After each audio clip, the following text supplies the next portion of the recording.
Hi everyone, just wanted to whip up a quick video about a server build that I did back in December 2019. I picked up this used ASUS workstation motherboard. It has support for ECC memory and dual NICs, so I could set up link aggregation or have a failover connection. The PSU is a Seasonic 650 watt that I had laying around, and should have plenty of headroom in case I add new drives or graphic cards in the future. I got 4 sticks of this DDR3 ECC RAM from Craigslist in a bundle with the CPU. It's pretty basic stuff, but ECC RAM rarely has flashy heat spreaders and stuff, especially from this era.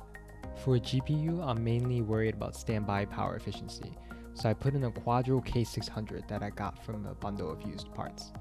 In the future, I might put in one of my old GPUs if I need any more grunt.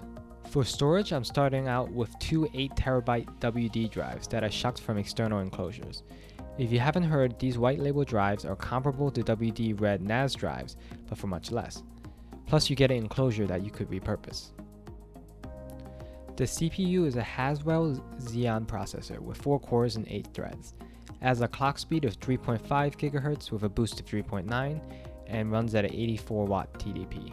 It's not the most power efficient, but it is from 7 years ago. It has plenty of power for basic file storage and leaves me lots of room to play around with VMs and Dockers. Enjoy the build time lapse. I'll jump in if there's anything else interesting to say.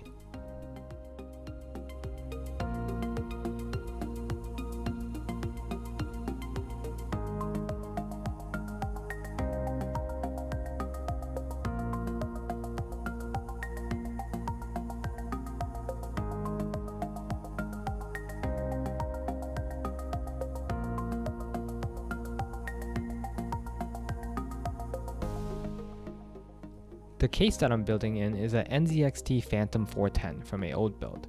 It's not my preferred aesthetic, but I got it cheap from a moving sale. The case is indicative of the design language of the time, and it screams that it's a gamer case. I'm glad that NZXT has grown up to more modern and minimalistic cases. This will be tucked in my basement, so I don't really need to worry about how it looks.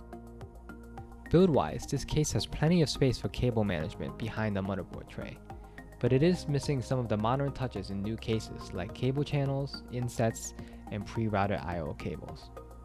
One unique feature it has is an internal fan mount right next to the hard drive bays. This will be handy to keep things cool as I add more drives.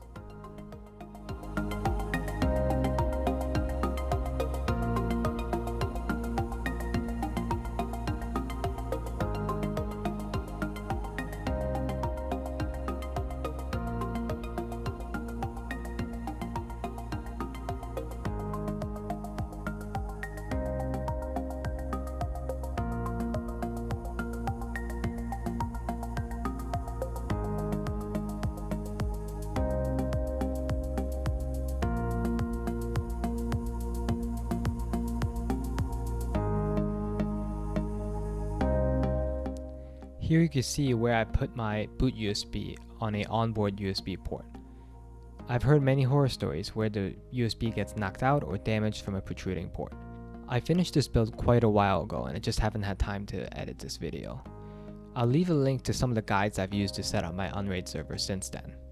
But this type of build can be used for anything. If your budget is limited, you could go ahead and use FreeNAS, which should take advantage of the ECC RAM. Thank you for watching, and I hope you've subscribed for more.